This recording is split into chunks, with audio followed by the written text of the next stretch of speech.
Chers amis, chers auditeurs et cher Joël, bonjour à toutes et à tous et bienvenue dans ce nouveau Girotour. L'épisode qu'on vous propose aujourd'hui est un petit peu particulier puisqu'on était le dimanche 22 mai dernier au tiers-lieu éphémère qui se tenait à la Ménitrée, au jardin de ma cousine. Du coup, on a rencontré énormément de monde cette journée. Beaucoup de gens très intéressants, de très belles personnes. Malheureusement, on n'a pas pu accueillir tout le monde autour du micro et on a déjà quand même pas mal de matière d'enregistrement. C'est pourquoi on a fait le choix pour vous, auditeurs, pour que ce soit plus facile à écouter, plus digeste, de redécouper en 3 parties. Dans cette deuxième partie, nous accueillons Claudie, salariée de l'association Jardin de ma cousine et co-organisatrice de l'événement du tiers-lieu, ainsi que Pascal, artiste peintre et créateur d'un jeu de loi géant qui est venu animer son jeu pour le week-end. Bon podcast à tous. Et bonne écoute.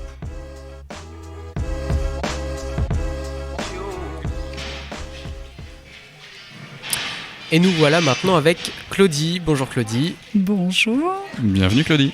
Merci. Est-ce que tu pourrais te présenter, nous dire ce que tu fais ici? Pourquoi étais-tu là aujourd'hui? Alors, je suis ici parce que je suis une cousine et que j'ai une cousine. Alors, j'explique, développe. Explique-nous ça. On en a entendu parler déjà. Donc, j'étais un travailleur social qui faisait de la formation. Et puis, j'ai voulu changer d'orientation. Je me suis formée à la permaculture et au maraîchage biologique. Et en même temps, Guylaine, ma cousine, a acheté une maison ici à la Ménitrée, un terrain sur un terrain de 1,2 hectare, un terrain agricole. Et bon, la maison, ça lui convenait tout à fait, mais le terrain, ça ne savait pas quoi en faire. Et donc, elle m'a proposé de l'aide pour faire je mets des petits guillemets là, un design de permaculture, en tout cas l'aider à aménager l'espace. C'était juste ça au départ. Comme c'était un terrain nu, la première décision qu'on a prise, c'est qu'on a fait des petits chantiers familiaux pour planter des arbres. Et donc, en ayant respecté les rêves du couple, parce que Guylaine était en couple à ce moment-là, donc il s'agissait de respecter les désirs et les besoins de ces deux personnes. Et en même temps, de faire des aménagements permaculturels. Donc, la permaculture, c'est une éthique. Bon, bref, blablabla. On a planté des arbres en forme de demi-lune, en forme de cercle, une forêt destinée à être un espace sauvage. Donc, pour créer des coupe-vents, des abris pour de la biodiversité. Enfin, il y avait plusieurs objectifs. Voilà, ça a commencé comme ça. Là, je suis déjà en train de me perdre, non? Non, c'est bon, c'est clair. C'est bien. Donc, ça, c'est la première étape. Et puis donc moi j'étais dans mon idée de reconversion, le projet que j'avais en tête ne s'est pas réalisé et Guylaine avait déjà évoqué l'idée d'un projet avec moi, mais comme ça. Et puis comme je venais régulièrement pour les aménagements du terrain, on a pris un café un jour qui a duré pendant 2 ou 3 heures parce que on a parlé de créer une association. On a développé l'idée, on se rendait compte qu'on était complètement en synergie, complètement en accord. Donc la phrase de l'une était suivie par la phrase de l'autre, c'était très créatif, on est sorti de là très contente de nous. Et après on a passé des semaines autour de la création de cette association. Et elle est née en février 2020. Okay. Voilà. Et donc voilà ce que je fais ici, enfin l'aventure est née ici. Donc je venais plusieurs jours par semaine pour créer des aménagements, par exemple le potager, etc. Et puis le confinement est arrivé et là je me suis dit maintenant il faut faire des choix. J'habitais à Nantes, je sais que je vais être bloquée, donc j'ai décidé j'ai demandé à passer le confinement ici. Ouais. Tu habitais à Nantes centre, en ville? Oui. Donc moins facile pour faire de la permaculture du coup. On peut en faire partout. On peut faire sur son balcon, on peut faire dans un tout petit espace. Si j'étais restée, de toute façon, j'aurais pu avoir accès à des jardins. J'aurais réfléchi avec les syndics de coprop pour faire peut-être des implantations sur le toit. Enfin, j'aurais mené le projet de toute façon. Mais c'est vrai que le côté campagne bord de Loire, c'était quand même plaisant. Enfin bon, Nantes aussi, j'étais bord de Loire. Et donc, voilà, ça voulait dire... c'était un formidable cadeau, le confinement, parce que ça voulait dire un temps plein à aller gratter la terre, être dans la matière, à vraiment voir pousser les projets, là, enfin, sans jeu de mots. Hein. Yeah. Et après, je pouvais me poser la question, est-ce que je quitte le lieu ? Mais après, il y avait tellement de bébés pousses ici que j'ai décidé de rester. Alors, je suis en habitat léger sur le terrain, pendant le confinement, l'association, c'était notre réseau amical et familial de base. Et après le confinement, on a vu que c'était important pour l'association et puis pour la vie locale que de créer un collectif de gestion de l'association avec des habitants d'ici et des communes environnantes. Okay. Tu disais tout à l'heure, on a pris un café qui a duré 2 ou 3 heures. Ouais, ou plus. Et il y a eu cette idée. Peut-être que les personnes qui nous écoutent ont déjà vécu ça, où on se retrouve à un moment où effectivement on a des idées avec quelqu'un, on a tout de suite envie de monter quelque chose de collectif, mais il arrive des fois que le flanc retombe. Ouais. Souvent même que le flanc retombe. Et qu'est-ce qui fait que ça s'est concrétisé et que ça a existé finalement ? Déjà, ma cousine Guylaine, c'est quelqu'un qui porte très haut ses idées et qui met beaucoup d'énergie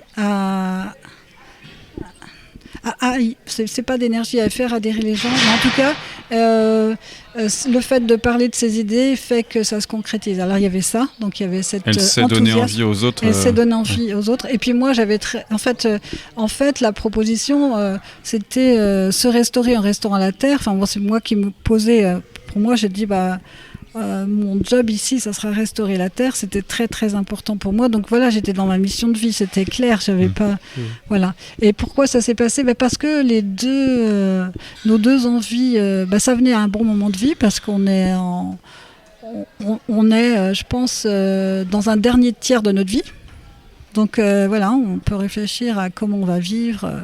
Qu'est-ce qu'on a envie de faire à ce moment-là ? Et donc je crois que ça correspondait vraiment bien, puis qu'il y avait les moyens. En fait, tout contribuait à ce que ça soit réalisé. Il y avait les moyens humains, on pouvait créer l'association, il y avait le terrain, il y avait l'envie, enfin voilà.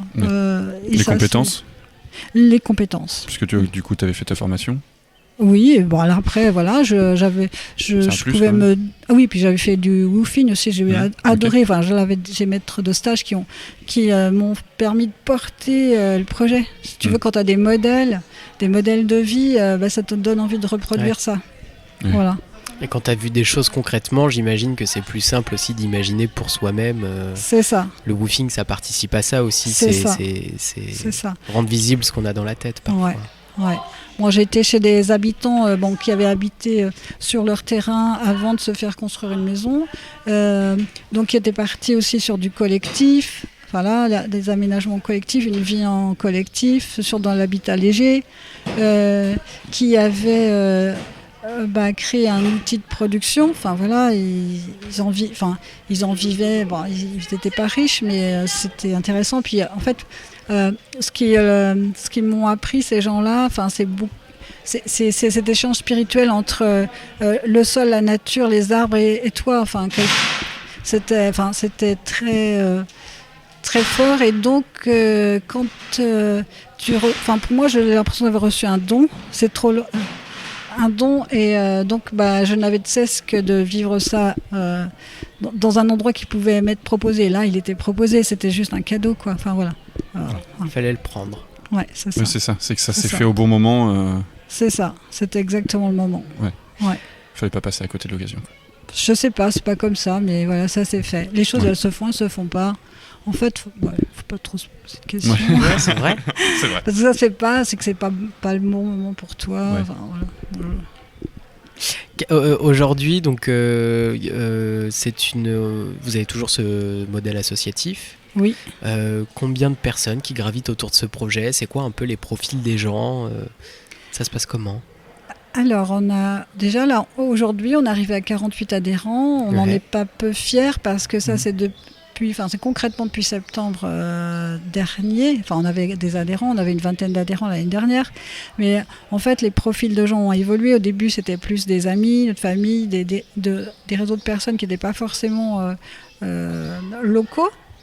Et là, c'est beaucoup plus de personnes qui sont résidents ici, c'est très important. Alors les adhérents, ils peuvent être passionnés par une activité qu'on fait, c'est comme ça qu'ils arrivent. Ils peuvent être aussi passionnés par le projet et donc ils viennent soutenir. Les gens qui sont impliqués plus au quotidien, je crois qu'ils ont envie d'être dans le projet. Ils aiment la petite histoire de Au Jardin de ma cousine, les deux cousines qui se rencontrent. Le terrain et puis en fait l'ouverture de ce qui se passe dans l'association où en fait tout est à créer, donc c'est intéressant. Voilà, je crois qu'il y a ça. Ouais. L'idée de pouvoir participer au projet de près ou de loin. Que tout est en fait, comme c'est une association récente, il y a plein de choses à faire. Voilà. Oui, tout est possible encore. Voilà, c'est ça. Et dans les plein de choses à faire, les perspectives un petit peu, ce serait quoi les futurs projets ? Alors, cette année, il faut terminer quelque chose déjà. Enfin bon, un projet propre à l'association, c'est jardins partagés et familiaux. Donc on est soutenu par l'État dans le cadre du projet du plan de relance. Donc ça, c'est par le ministère de l'Agriculture. C'est important de le dire. Enfin, pour nous, on ne peut pas parler de ce projet sans parler de ses financeurs, de ce soutien. Donc ça, c'est un projet qu'on doit terminer cette année, donc il est encore dans les perspectives. Là, donc on a eu des moyens financiers pour bâtir des serres, pour bâtir des cabanes à outils, on a de l'outillage pour du public. Et là, je lance un petit appel aux locaux ou bien à ceux qui peuvent prendre le train sur la ligne Saumur-Angers pour venir nous rejoindre. Parce que, en plus, donc on a une salariée à temps partiel, c'est moi, et proposition d'animer des ateliers. Et donc ça veut dire qu'on a des choses à proposer, ça serait dommage que des gens ne puissent pas en profiter. Donc jardin familial, ça veut dire qu'on vient cultiver une parcelle qui est à soi, quoi. Et puis jardin partagé, ça veut dire qu'on est plusieurs à venir cultiver, partager des moments conviviaux aussi, et puis voilà. Des compétences, des savoirs aussi, j'imagine. Des compétences, des savoirs, effectivement. Et voilà, ça c'est pour le projet de cette année. Et puis le deuxième projet, ça a été l'accueil du tiers-lieu éphémère. Donc là, il est en train de se terminer, cet accueil. Mais ça ne veut pas dire que... Vous avez dû entendre parler des perspectives, c'est-à-dire comment le pérenniser. Voilà. Ok, alors ça, c'est pas un projet propre de l'association. Alors, ce qu'on pourrait entrevoir l'année prochaine, on a des aménagements. Enfin, là, il y a eu un atelier qui a été pas mal suivi par les adultes et les enfants. C'est rêver une partie du jardin. Que nous, on appelle la fleur ou le jardin pétale. Qui est un peu en plance, il est prêt à devenir quelque chose. Et donc les gens ont donné de leur créativité pour nous montrer à quoi il pourrait ressembler. Donc je pense que l'année prochaine, ça doit être un chantier. Et puis depuis 2 ans, on rêve d'avoir sur ce jardin fleur au centre un dôme géodésique. Je pense que c'est un gros projet. Voilà. Alors, pour les noobs que nous sommes, est-ce que tu peux nous expliquer ce que c'est qu'un dôme géodésique ? Alors, souvent, je le dessine avec les mains, alors ça va être peu podcastique. Alors, vous prenez des petits triangles de bois, vous les assemblez de façon très savante. Et puis, puisqu'Internet existe, je vous propose de très très belles réalisations professionnelles ou amateurs pour voir à quoi ça ressemble. Ça vaut vraiment le coup d'aller observer ce bel objet. Est-ce que c'est un objet artistique ? Est-ce que c'est un objet pratique ? Ça sert à quelque chose ou c'est... Alors, déjà, c'est un bel objet. C'est un bâtiment, c'est un bâti. Hein. Donc, il est déjà beau. Pour moi, je parlais de spiritualité, c'est un bâti qui entre la terre et le ciel, parce que on imagine des triangles un peu plus ou moins transparents. Donc il y a beaucoup de vertus énergétiques dans cette construction pour les plantes, pour les gens, pour les animaux. Et donc, on manque de lieux sur le terrain de l'assaut, on manque de lieux pour héberger du public pour nos animations. Donc, on a SR, on remercie la municipalité de mettre à disposition des salles pour certaines de nos activités. Mais bon, ce serait important qu'on ait un beau lieu à destination du public. Voilà. Et le dôme serait celui-ci. Et le dôme serait un de celui-ci, de ceux-ci. Et voilà. Après, bon, il y a des projets d'aménagement sur le terrain. En fait, une des spécificités de l'association, c'est d'être ouvert à ce qui peut se passer. Bon, un très très bon exemple, il s'est trouvé que fin août, on discute de créer un emploi salarié, de vérifier si on pouvait avoir une aide à ce sujet. Bon, il se trouve que oui. Donc, genre le 20 août, on dit pourquoi pas, on se lance 25 août et bon, le 1er septembre, on a un salarié. L'association, c'est un peu ça. C'est rebondir. Le tiers-lieu éphémère, c'était pas prévu fin 2021, quoi. Donc, et ça s'est passé. Et ça s'est passé, voilà. Là, en fait, il vient pas d'autre chose. Je trouve que c'est déjà quand même pas mal, parce que tu parlais des ateliers, donc ça va être des choses à développer. Oui. Vous êtes sur quelle thématique d'intervention? Forcément, vous serez sur quelque chose qui tourne autour de la terre. Oui. Mais en pratique, est-ce que vous vous adaptez aux demandes? Est-ce que tu as plutôt, toi, déjà des choses en tête que tu aimerais partager? Bon, alors après, il y a juste des réalités si tu veux planter, semer. Donc, c'est proposer une initiation aux personnes qui n'y connaissent peu ou pas grand-chose. Voilà, c'est un droit absolu. Et donc, de faire découvrir ça. Après, il y a semer, planter, etc. Aménager des espaces, créer des espaces... accueillir de la biodiversité, créer de la biodiversité. Je ne sais pas si vous avez visité le jardin. Bien sûr. Donc, on vous a peut-être parlé ça a été évoqué, le partenariat avec Unicité Angers. Tout à fait. Et donc là, pour nous, c'est une richesse de partage impressionnante. Ils viennent amener des projets et participer à vos projets. Ça. Et donc, il peut y avoir ce genre d'échanges, ce genre d'ateliers qui sont proposés pour le public. Et puis, effectivement, quand tu parlais de demande, bien sûr, ça s'adaptera à la demande. Et en fait, une de nos envies, c'est d'accueillir des personnes qui viendraient parce qu'elles n'ont pas les moyens d'acheter des légumes tous les jours et qui se diraient j'essaye de les cultiver. Ouais. Parce qu'en se disant, le jardin, en plus, s'il y a quelqu'un qui me donne des conseils ou de l'aide, ça va bien aller. Mais nous, on se dit que peut-être ces personnes-là viendraient faire des choses dont elles n'ont pas l'habitude ou dont elles pourraient avoir un peu peur, comme on propose de la danse, du tai chi, ce genre d'activité. C'est une porte d'entrée, en fait, pour venir découvrir d'autres activités possibles. C'est ça. Ouais. Et ça peut être l'inverse aussi. C'est pas aussi. intimidant. Le jardin, c'est pas. Ça peut être intimidant pour des personnes, mais je pense que c'est moins intimidant. Puis on peut venir juste visiter le jardin. déjà. Mais c'est possible dans l'autre sens aussi. Quelqu'un qui voudrait découvrir le tai chi et qui ensuite découvrira la partie jardin. C'est ce qui s'est passé. Oui, pour plusieurs personnes, c'est ça. Ouais. On commence par le tai chi, puis après, on parle du jardin ouvert toutes les semaines, tous les mercredis, et donc les gens viennent et puis ils reviennent. Voilà. Et rendre le lieu encore plus vivant, du coup. Oui. Ouais, en fait, le mercredi est une journée riche pour l'instant, et donc on souhaite qu'il y ait d'autres journées riches comme ça. Ouais. Donc si on a envie de savoir ce qui se passe un petit peu ici, on peut vous retrouver... Donc sur notre site internet, au jardindemacousine.com. Très bien. On peut, sur le site de la commune de la Minitrée, il y a régulièrement notre actualité. Donc, quand on est régulier, il y a des parutions Facebook et Insta, ça arrive. Peut-être un jour TikTok, voilà. En tout cas, on est sur les réseaux sociaux. C'est vrai que dans les projets, c'est améliorer notre façon de communiquer, d'être en lien de cette façon-là. Voilà.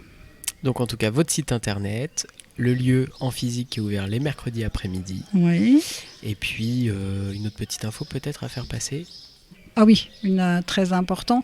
Le 10 septembre, on fait une inauguration des jardins partagés et donc on fera certainement une petite fête autour de ça. Enfin, on aime bien faire la fête. C'est Donc, important. voilà. Et l'hiver, on a fait l'année dernière la fête de la lumière, on pense reconduire ça. Donc ça, c'est des moments de conviviaux au jardin, tout simple, hein, c'est tout simple, mais voilà, c'est des moments délicieux et précieux à partager. Voilà. Super. Oui, c'est aussi du partage humain avant tout, peu importe la forme. C'est ça. C'est ce que viennent chercher les gens dans ce lieu aussi. C'est ça. En fait, l'idée des jardins ouverts, c'est ça. C'est on peut venir juste pour voir, parler, ne pas parler, aider à ce qui se passe, ne pas aider, rester 5 minutes, rester 2 heures. Voilà. Eh bien, merci beaucoup Claudie. Merci Claudie. Merci à vous. Merci de ton accueil. Bonne fin de journée. À très bientôt. À bientôt. Salut.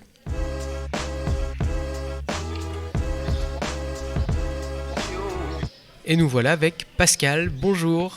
Bonjour. Bienvenue. Bien, merci. Alors, est-ce que tu pourrais te présenter, nous dire qui tu es, pourquoi tu es là aujourd'hui ? Alors moi je m'appelle Pascal Piton, je suis artiste peintre et puis aussi saisonnier parce que bon, commercialement je vends pas énormément de peinture, mais bon c'est un choix aussi. Voilà, donc je suis artiste à l'Hôtel-Dieu de Baugé. Voilà, donc je fais des peintures qui ressemblent plus avec des aplats qui pourraient s'apparenter à Vasarely. Alors moi je suis pas initié du tout, ça ne me parle pas tellement. Oui, donc les peintures de Vasarely, c'est ce qu'on appelle la thématique cinétique. À l'époque, c'est un peintre des années 70 qui a inventé un peu son style de peinture. Donc c'est des carrés qui sont les uns à côté des autres. Ouais. C'est très... ça peut être de l'abstraction ou ça peut être aussi du figuratif. Mais c'est des peintures où c'est des cases qui sont toujours peintes à la brosse en aplat. Donc un aplat, c'est une couleur uniforme dans une case. Et après, c'est les juxtapositions de cases qui font que on fait des effets. Okay. Comme une boule dans une boîte de nuit ou choses comme ça. Alors, moi, je travaille pas comme ça. Je travaille qu'en aplat. Je fais des effets, mais je fais des effets plutôt à plat, quoi. Et je fais pas des effets en 3 dimensions. Okay. Hein, voilà. Donc, c'est mon travail. Après, le fait d'être venu ici, c'est pas. En fin de compte, je connaissais Lucie. Ok. Voilà, et c'est par ce biais-là, elle savait que j'avais un jeu de doigts géant et tout, donc elle m'a demandé de venir l'installer et tout ça, donc c'est ce que j'ai fait. Ok. Voilà. Un jeu de doigts que tu as fabriqué toi-même du coup. Voilà sur l'art pariétal.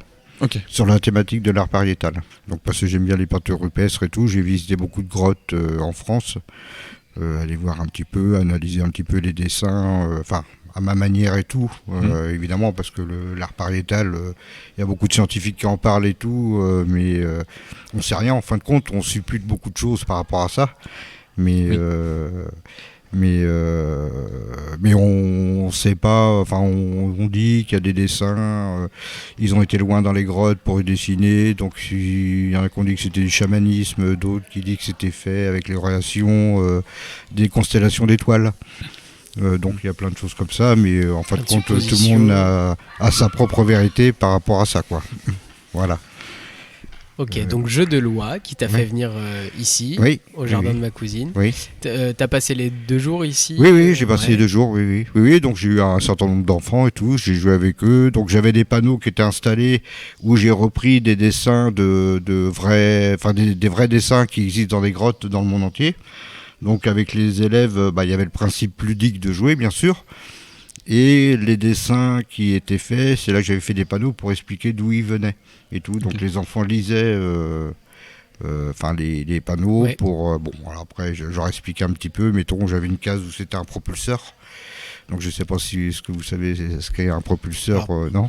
Non, mais tu peux nous expliquer. Oui, je pense. On est ignorant mais curieux. Ouais. Les propulseurs, c'était en fin de compte, au temps des hommes préhistoriques, et ils se servaient d'un bâton qu'ils accrochaient à leurs bras. Enfin, bon, c'est les scientifiques qui disent ça, avec une corde et tout, avec une grande sagaie, donc c'était des grandes lances.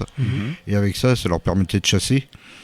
Ok. Les cervidés, alors pas les mammouths, parce que les mammouths, ils les entouraient, et puis avec des lances et tout, parce que comme c'était assez lent, mais pour les cervidés et tout, comme c'était rapide, il fallait qu'ils s'approchent pas trop près, donc en termes de distance, ils étaient obligés de démultiplier leur force et leur précision. Ok, ouais. Donc le propulseur, ça servait à ça, pour chasser et avoir plus de précision, pour chercher des cervidés ou même des petites proies et tout, voilà. Donc ça, c'était une case qui était là, donc quand il est tombé dessus, je leur expliquais un petit peu ce principe-là, voilà quoi. Donc il y en a qui connaissaient aussi, parce que quand on va dans les parcs préhistoparcs en France et tout, il y a des ateliers Ouais. de chasse, ils mettent des cibles et tout, et puis on tire Ok. avec un propulseur, quoi. Voilà. Ça marche. Est-ce que tu as eu l'occasion de te balader un petit peu sur le lieu? Pas beaucoup, parce que bon, Ok. fallait que je sois présent pour les enfants et tout. Donc non, j'ai pas énormément, je suis pas énormément baladé et tout. J'ai discuté ici un petit peu quand la personne qui avait le four solaire et tout, mais c'est vrai que j'ai pas fait tout le tour et tout parce qu'il fallait que je sois sur place pour les enfants, quoi. Mais tu as quand même rencontré beaucoup de monde sur ton espace à toi. Bah l'espace, c'est vrai que moi, comme j'étais un peu décalé Ouais. par rapport à la fête qui était là. Oui. Donc Tu étais les vraiment gens- dans le jardin, toi. Oui, voilà, les gens passaient et tout ça, donc ils s'arrêtaient ou ils s'arrêtaient pas, voilà, donc parce que alors, moi c'était l'art variétal, donc c'était pas en relation avec la nature et tout, donc les gens venaient peut-être plus pour ça aussi, donc peut-être que la thématique les intéressait moins aussi, quoi. Donc je faisais plus, je dirais, de l'animation pour les enfants, donc comme ça je faisais peut-être de la garderie à un moment donné, les parents faisaient le tour, les enfants restaient et puis ils les récupéraient après, quoi. Mais bon, c'était le but du jeu aussi, quoi. Voilà. Du jeu de loi. De jeu de loi, voilà. Bien joué. Et qu'est-ce qui t'a... Est-ce qu'il y a quelque chose qui t'a, je sais pas, particulièrement plu là durant ces... Bah, Durant ces 2 jours ici. l'ambiance générale et tout, c'était sympathique pour ça, oui. C'était l'ambiance générale. Après, c'est vrai que j'ai pas discuté avec énormément de monde. Les personnes qui faisaient le buto, ça m'a intrigué au départ. J'avais un peu peur parce que c'est vrai qu'on voit des personnages comme ça, on se demande. Et j'ai pas discuté avec elle. J'ai essayé de discuter avec quelqu'un, mais elle était prise par quelqu'un d'autre, enfin autre chose, à un autre moment. Donc j'ai pas approfondi ce principe-là. Bon, après, ça ressemblait un petit peu au tai chi. C'est japonais apparemment le buto. Moi je connais pas du tout. Je ne Ouais. connais pas non plus. Mais... Ouais. Bah après, bon, on voit bien comment les filles elles fonctionnent. C'est la relation avec la nature, Oui, c'est les ça. pieds nus par terre et tout, avec des gestes lents et tout, avec certainement une respiration. Et moi, quand je jouais avec les enfants, je les voyais à l'atelier danse où il y avait une vingtaine de personnes. Où à un moment, alors ça m'a rappelé des tableaux que je faisais sur l'animalité aussi de l'être humain. Donc je les voyais par rapport à ça, parce qu'à un moment, elles se transformaient, elles étaient plus des personnes à part entière. Enfin, elles étaient des personnes à part entière, mais elles étaient animales. Parce qu'elle faisait des mouvements de chat, à crier, ils avaient des cris d'animaux et tout. Donc c'est comme si ils retournaient un petit peu dans un principe de transe ou de chamanisme aussi. Donc ça m'a fait penser à ça, surtout. Est-ce qu'on pourrait dire du coup que tes rencontres du week-end ou ce que tu as vécu ici, ça peut t'inspirer pour tes œuvres à venir? Ça, je sais pas, parce que moi, l'inspiration, j'ai déjà au moins 1000 tableaux dans la tête et Ouais. tout. De toute façon, l'inspiration, moi, je serai jusqu'à la fin de ma vie, puis ça continuera toujours. Après, c'est pas le lieu qui a fait que ça m'inspire, parce que moi, je suis quand même dans un principe très graphique et tout. Alors après, faire des choses sur la nature et tout, Ouais. ça, j'y avais déjà pensé avant. Donc, Ok. c'est pas le fait d'être ici qui fera que ça va déclencher quelque Non, chose. mais peut-être les rencontres ou... Les rencontres, j'en ai pas eu tant que ça en fin de compte, parce que comme j'étais focalisé sur mon jeu et tout, alors je discutais bien sûr avec des gens, mais bon, je discutais de l'art pariétal. Essentiellement, c'est vrai que j'ai pas discuté du principe du jardin ou après la permaculture, je connais aussi un peu et tout. Voilà, mais bon, j'ai pas échangé énormément avec ça. Parce qu'on voyait bien que les gens passaient et tout ça, et puis il y avait comment elle s'appelle, celle qui était avant vous, enfin une des responsables des Claudie. cuisines, Claudie. Claudie, Oui. voilà. Donc à l'accompagner les gens et tout ça pour leur faire le tour des jardins et tout ça, quoi. Voilà. Ok. Si on veut découvrir ton travail, où est-ce qu'on peut retrouver ça? Bah, j'ai un site qui s'appelle pascalpiton odexpo.com. Donc j'ai un certain nombre de tableaux sur ce lieu-là, enfin sur ce site-là. Et autrement, je suis toujours à l'Hôtel-Dieu à Baugé, mais on quitte les lieux au mois de septembre Ok. à Baugé. Pour un Donc après, déménagement non, après je vais peindre dans ma maison. D'accord, ok. Voilà, parce que c'est l'Hôtel-Dieu à Baugé, je ne sais pas si vous connaissez, c'est un hôpital du XVIIe siècle. Et le maire de Baugé nous a mis, pour un petit prix modique en termes de loyer, à disposition des ateliers au 3e étage de ce bâtiment qui fait quand même 4 mètres carrés, quoi. Qui est énorme, puis c'est un beau bâtiment, quoi. Mais là, il va refaire une ludothèque en dessous. Donc, apparemment, c'était trop. Enfin, je sais pas si c'est une priorité de budget ou donc, ils vont condamner apparemment le 3e étage où on était, puis peut-être qu'ils vont faire une isolation pour avoir la médiathèque, la ludothèque en dessous. Voilà. Ok. Donc, Et tu dis on, c'est-à-dire que là-bas, il y a plusieurs. On était 11 artistes. 11 Ah oui, artistes. ouais. Parce qu'on était sur une aile de bâtiment qui faisait 70 mètres de long, quoi.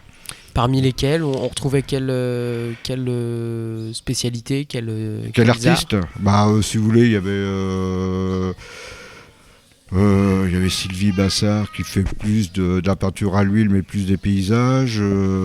Après, il y a Miki Tika qui est plus dans. Enfin, je dirais pas de l'abstrait, mais des peintures plus oniriques. Avec le système de yin et yang, donc on voit ses lunettes parce qu'il a toujours le bleu et le rouge, donc il y a toujours un équilibre dans ses tableaux par rapport à ça, où on revoit toujours ce principe-là. Après, il y avait une céramiste aussi, mais pas beaucoup, parce qu'effectivement, il y avait 3 étages à monter sans ascenseur, donc les sculpteurs, ça les a vite... Oui.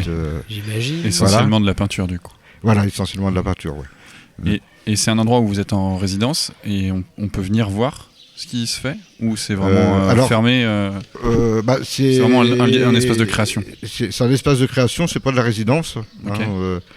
Moi, quand je comprends résidence, c'est que ça veut dire qu'on est là pendant 2 ans, on crée un projet, et puis moi, ça fait 14 ans que j'étais là-bas, quoi. D'accord, ah oui.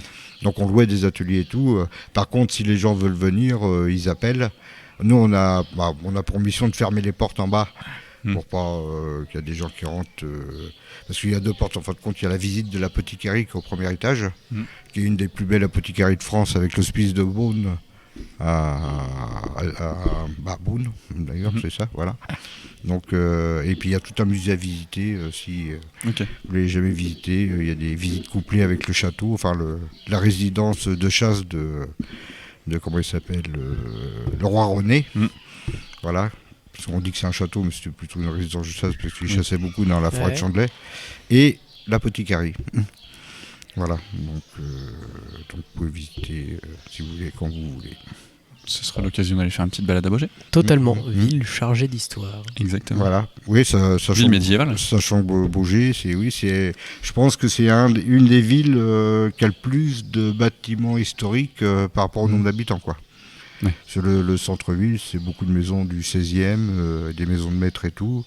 Puis après, il y a le château, il y a l'apothicarie qui est du 17e, il y a le Palais de Justice qui est du 19e, il y a en rénovation d'ailleurs, là, qui a eu le prix de Stéphane Bern. Ah oui, Stéphane Bern, apparemment, dans le loto du patrimoine, là, il recense 100 projets par an à rénover, et le Palais de Justice de Baugé en fait partie. Okay. Pour cette année, quoi. Donc là, il est tout fermé en loi Bosse, c'est leur rénovation pendant 2 ans. Voilà. Donc Baugé, oui, c'est une belle ville, oui, c'est pour ça. Ouais. Oui. Beaucoup d'histoires. Et qui soutient ces artistes, du coup. Qui permet en tout cas la mise à disposition, enfin jusque-là, qui mettait à disposition. Oui, le maire Philippe Chalepin a mis des ateliers mis à disposition, enfin des locations, mais à un prix dérisoire, quoi. C'est vrai que c'est... Et donc là, vous n'avez pas de solution de repli pour... Il a fait une réunion pour nous dire qu'il essaierait de trouver quelque chose et tout, mais moi j'ai pris les devants par rapport à ça pour pas être tributaire forcément de ça.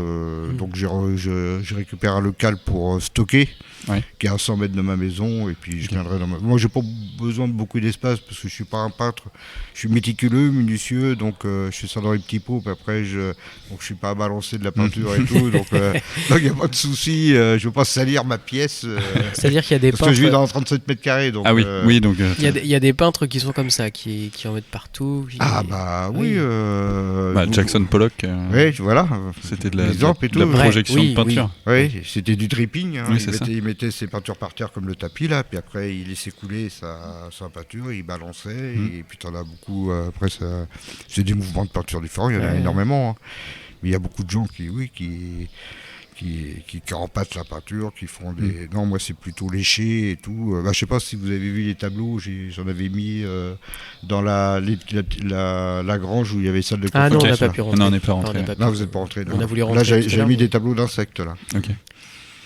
Parce que, donc ça rentrait bien dans le principe. Ce Guylaine nous a dit, tiens, ma mêlée, comme la thématique générale était sur la terre, sur les jardins, donc en Ça relation correspond avec bien, les insectes. Voilà. Donc là, j'ai fait une série insectes que j'ai pas fini d'ailleurs, je vais bientôt finir. Puis après, je vais faire une série oiseaux aussi, Ok. passereaux, les petits passereaux qui disparaissent aussi. Voilà.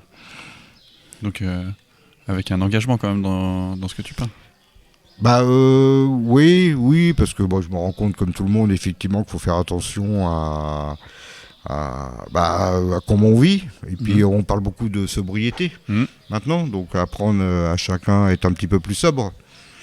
Que ce soit dans les habits, dans moins se déplacer, faire attention aux choses, moins chauffer, parce que voilà, on voit bien aussi, nous on est dans un milieu occidental où on a énormément consommé à un moment donné, et puis on revient à des choses maintenant où il faut faire un petit peu plus attention, quoi. Mais bon, je le fais à mon échelle. Après, je suis pas militant, écologique ou voilà, mais dans mon fonctionnement, je le fais automatiquement, sans me poser forcément cette question-là, quoi. Ok. Ouais, puis du coup, tu participes certainement à faire réfléchir des gens sur ces ça. questions-là. Enfin, C'est j'imagine dans- que quand on tombe sur une de tes peintures et si tu es à côté, peut-être que tu portes ce message, tu viens de nous le dire. Oui, c'est ça. Oui, je parle, si vous voulez, un des premiers grands tableaux que j'ai fait, parce que je fais des tableaux qui font 2 mètres sur 1m30 aussi, c'était sur l'animalité de l'être humain. Ok. Oui, donc. Donc j'ai repris en fin de compte un tableau de... Alors je sais pas si vous avez vu ce film-là, La Chose, un tableau des années 80 Ça me de dit John rien. Carpenter. Alors c'est un remake d'un autre film qui était plus vieux. Et là, on voit effectivement des gens qui arrivent dans une station space au polaire, en Arctique et tout. Et puis, il y a des Américains qui ont une station, et il y a des Suédois qui ont une station aussi. Et on voit un chien galoper, et le chien est tué par des gens sur un hélicoptère. Et les Américains, ils essaient de défendre ce chien-là, donc ils le défendent. Et puis après, ils vont voir la station suédoise où tous les gens sont morts et tout. Et ils se demandent pourquoi ils sont morts et tout. Et en fin de compte, le chien qui rentre chez les Américains, en fin de compte, c'est une espèce d'hybride de personne qui s'est transformée en animal et tout. Et puis après, qui se transforme par rapport à la personne qu'il voit et tout. Donc on ne sait plus qui est qui.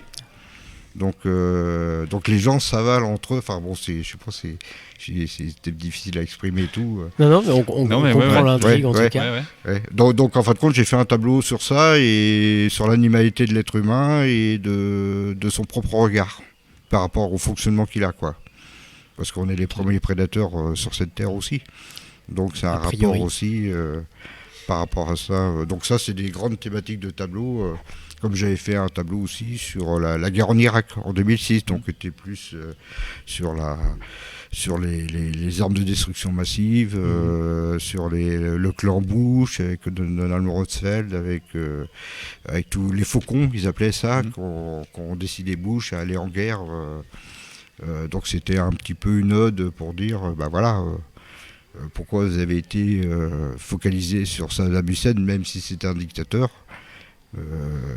Voilà, vous avez menti. Et d'ailleurs, c'est peut-être la seule fois que j'ai apprécié Chirac et puis Villepin pour ça. C'est au moins ils ont défendu un pays, comme il disait, qui a déjà connu la guerre et tout, et qui la voulait pas parce qu'il savait qu'il y avait mensonge par omission, quoi. Bush qui d'ailleurs récemment a eu un petit lapsus disant que l'invasion de l'Irak était injustifiée. Oups, je voulais dire de l'Ukraine. Voilà. Il a plaidé la sénilité, il a vite changé de sujet. Bien joué, Giorgio. Ouais. Oui, c'est bon, voilà. Donc, dans les grands tableaux comme ça, il y a des messages sur la musique. Ça peut être des messages personnels aussi. J'aime bien la musique, donc je fais un tableau sur la musique. Alors ça, c'est toujours des grands formats. Puis après, j'ai des séries de tableaux comme ça. Je pars sur une thématique, puis après j'arrête, puis je passe à autre chose. Puis comme j'aime bien les femmes, j'ai fait énormément de tableaux de femmes aussi. Voilà. Et du coup, est-ce qu'on peut retrouver tes œuvres ailleurs ?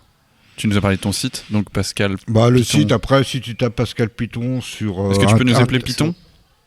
PITHON. Ok, merci. Si tu mets Pascal Piton sur Google, tu vas tomber sur des choses un petit peu, mais Okay. c'est peut-être assez vieux quand même déjà. Ok. Voilà. Bon, en tout cas, le réflexe, site internet. Voilà, on ira Voilà, et chercher. puis voilà. Après, j'étais passé une fois à TV10 Ok. à Angers, parce que j'avais exposé à la galerie. Je sais pas, vous êtes peut-être d'Angers, non vous, Oui, non oui, Ouais. oui, entre autres.